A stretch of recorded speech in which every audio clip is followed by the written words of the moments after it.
Hi, and welcome to another TamTube video. Sorry I haven't uploaded in a week. I've been off sick and I lost my voice, but I'm better now. Sorry if my voice isn't quite as clear as it normally is. My throat's still healing, but I'm mainly better. And I didn't want to leave you guys waiting. So, on to chapter 14. Chapter 14. Alden and Della waited outside, pacing in the glow from Everglen's enormous gates. As soon as the doors swung open, Della wrapped Sophie in a tight hug, stroking her hair and whispering that everything would be okay. Sophie waited for the tears to come, but she'd cried herself out. No one saw us, Fitz assured Alden, handing over the black Pathfinder. Thank you, Fitz. My dear, you might want to let her breathe, he told Della. Della released her from the stranglehold, and Sophie took a shaky breath. Are you okay? Alden asked, deep shadows haunting his face. No, she admitted. He nodded. It gets easier from here. I hope so. She hugged Ella. What happens now? Della and I are going to personally oversee your family's relocation. Fitz can help you get settled in here while we're gone. Here? I'll be living here? Hope flared. Living with Alden and Della would be amazing. Della wrung her hands. Oh, Sophie, we would love that. We even offered, but the council wanted you placed with other guardians. Guardians? The title sounded cold and formal. I selected them personally, Alden assured her. They're good friends of ours. You're going to like them. Okay, she agreed without much enthusiasm. It was hard to be excited about living with strangers, but she was too worn out to think about it. We'll talk more tomorrow, Alden said. Right now, we have to get going. Fitz, Elwyn's waiting to see Sophie. Fitz nodded. Della gave Sophie one more hug before she moved to Alden's side. He held the blue crystal Pathfinder to the light. Where are you moving my family to? Sophie had to ask. Alden sighed. I'm sorry, Sophie. I can't tell you that. It took her a second to understand why. You're afraid I'll try to see them? The temptation might be hard to resist. A shiver raked through her as the reality settled into her bones. She would never see her family again. She was an orphan. Why don't you take Sophie inside, Fitz? Alden suggested quietly. Elwyn's waiting for her in the conservatory. Fitz tried to lead her away, but Sophie turned back to face Alden. My family always wanted a house with a big backyard, so they could get a dog. That can be arranged, Alden promised. We'll take good care of them, Della added. They'll have money, security, everything they could ever want. Well, except... She didn't finish the thought. Any doubt Sophie might have had about choosing to be raised disappeared in that moment. Knowing she'd saved her family from feeling the throbbing ache she was suffering made it worth it. Her last gift to them, to thank them for everything they'd done for her. They didn't ask to raise an elf as their daughter, and it certainly hadn't been easy. Which made her wonder, why them? How had two average humans ended up raising an elf without knowing it? More importantly, why? She met Alden's eyes, her lips already forming the question, but stopped at the last second. She wasn't ready to hear about the family who'd abandoned her. Whatever the story was, she doubted it was a good one, and she had had pretty much all the bad news she could take for one night. So she let Fitz lead her, deciding not to watch as Alden and Della disappeared to wipe away all trace of her existence. Who's Elwyn? Sophie asked, as Fitz led her down another long, glittering hallway. He's a physician. He's going to do a quick physical on you. She froze as needles and other medical horrors flashed through her head. What's wrong? I hate doctors. She knew she should have put on a brave face in front of Fitz, but she couldn't. She still had regular nightmares about her brief hospital stays. You'll be fine, I promise. He grabbed her hand and pulled her forward, laughing as she struggled to resist. He didn't seem to notice the way her whole body trembled. What are you doing? Bianna asked from behind them. Nothing. Fitz told her, dragging Sophie a few steps in the right direction. Where were you? I asked Dad, but he wouldn't tell me. That's because it's none of your business, Fitz said. Will you tell me later? Drop it, okay? I'm a little busy right now. I can see that, Biana grumbled, glaring at their hands. Sophie tried to jerk free, not sure if she liked what Biana was implying. Fitz tightened his grip. Don't even think about it. I'm taking you to Elwyn, and you're going to see it's no big deal. She lost the will to resist under Biana's glare, so she let him pull her to an arched, golden door at the end of the hall. Fitz stood behind her, blocking any possible escape. I'll take your stuff to your room. Why don't you hang on to Ella? He whispered. Maybe she'll help. Thanks, she mumbled. She handed over her backpack, but made no move to open the door. Fitz leaned towards her. I tell you what, if anything bad happens in there, I'll let you punch me in the stomach as hard as you can. Sound fair? She nodded. She caught Biana glaring at them again as Fitz pulled the door open and nudged her inside, but she was far too terrified to care. The glass walls of the conservatory bathed everything in soft moonlight, and enormous plants grew in glowing pots around the room. Some of the gigantic flowers looked like they could eat her, but Sophie barely noticed them. She kept her eyes glued to the man, the elf, leaning over her low, cushioned cot, ready to bolt the second he pulled out a syringe. This goes a lot faster if you hold still, Elwyn said as he adjusted her pillow.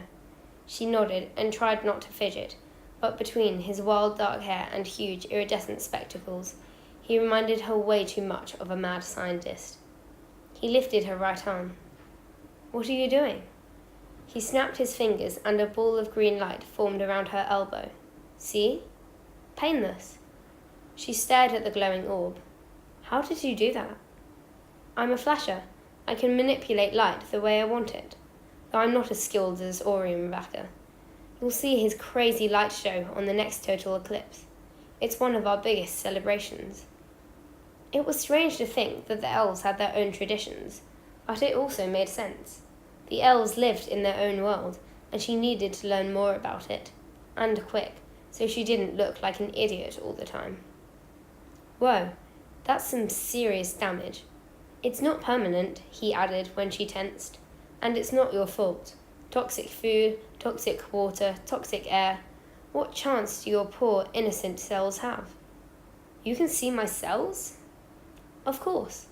Did you think I was wearing these glasses because they make me look dashing? She smiled.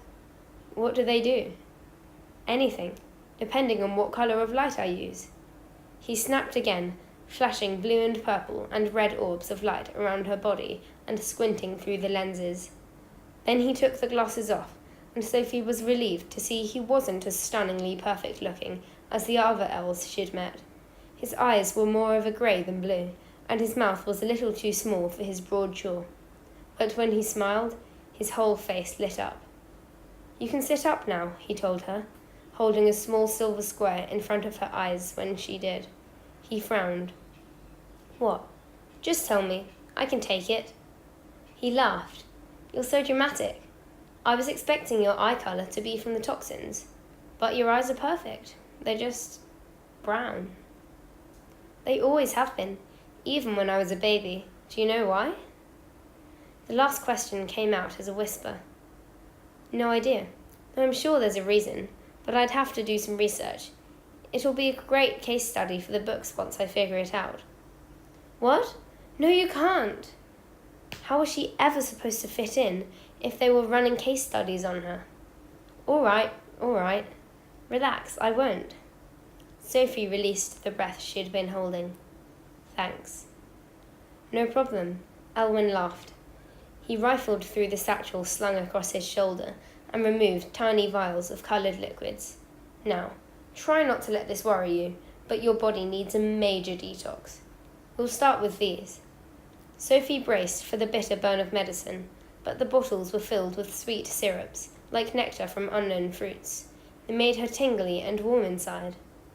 Good girl, Elwyn said, as he cleared the empty vials away. He placed a large, clear bottle in front of her. All of us drink one of these every day, but I want you to drink 2 for a while, to make up for lost time."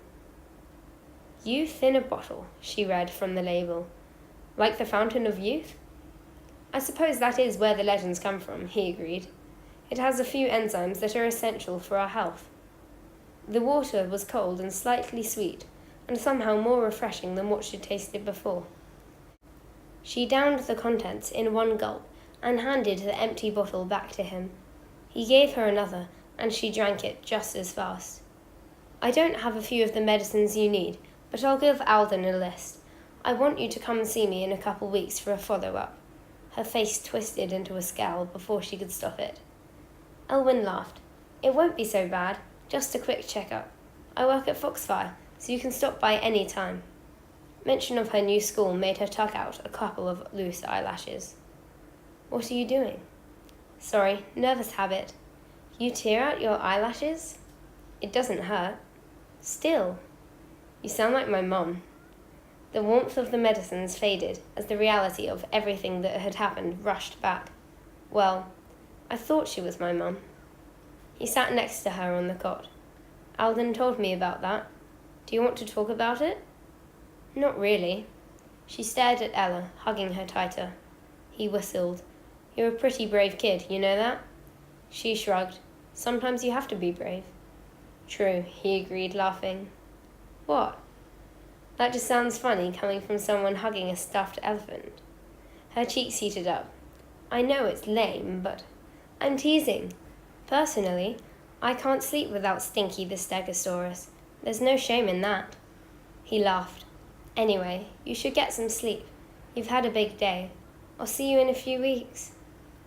"So, you're gonna punch me?" Fitz asked as she showed her to her room. "I guess not," she mumbled, feeling horrified about the big production she'd made. He must think she was the biggest wimp ever. Fitz grinned. "What's with the doctor-phobia thing? You're more afraid of Elwyn than you were of jumping into the whirlpool." "I guess you've never had anyone stick a needle in your arm or strap you to a bunch of machines." "You're right about that." He shuddered, and she felt a little better. At least he understood her fear now. "Why did they do that to you?" "The shots were because I had an allergic reaction a couple of years ago."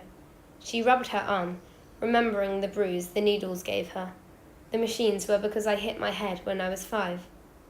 "How'd you do that?" "I guess I passed out and cracked my head on the concrete. I don't remember. All I know is I woke up in the hospital and my parents were freaking out, saying my neighbour had called 911 and that I'd been unconscious for hours."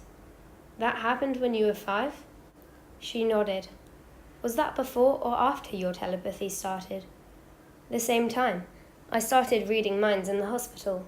I always thought something happened to my brain when I fell, but I guess it was my elf genes kicking in." He didn't respond. "What?" "It's just, telepathy doesn't kick in at that age. Something would have had to trigger it." "Trigger it how?" "I have no idea. Not many things trigger a special ability, and none of them exist in the Forbidden Cities. My dad will have to look into it." She repressed a sigh. Alden had a lot to look into, thanks to her. Fitz stopped in front of a bedroom fit for a princess, huge canopied bed, crystal chandeliers, and glass walls overlooking the lake. "This is you. If you need anything, my room's just down the hall." Her heart did that weird fluttery thing when their eyes met, and she had to look away to speak clearly. "Thanks for your help today. I don't think I could have gotten through this all without you." He cleared his throat. "I don't deserve your thanks." "Why?" He kicked the ground. "Because I knew what was going to happen, and I didn't tell you when I made you come with me. I never realized it would be so hard for you to move here. Not until I found you there on the floor. I feel like I ruined your life." "Fitz." She paused to find the right way to explain the crazy emotions spinning through her. "Today was hard, but you were right about what you said yesterday. This is where I belong." Fitz straightened up, like a weight was lifted off his shoulders. "Really?" "Really. Don't worry about me. I'm going to be okay." She willed the words to be true, chanting them like a mantra as she shut herself in her room and changed into her pajamas. Still, alone in the dark, with no one to tuck her in and no Marty on her pillow, she couldn't keep up the brave face any longer. She curled into a ball and cried for everything she'd lost. But when she fell asleep, she dreamed of a life filled with friends and fun, and finally, belonging.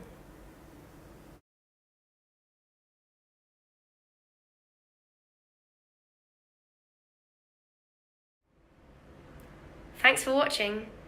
Don't forget to like and subscribe. See you in the next video. Bye, keepers.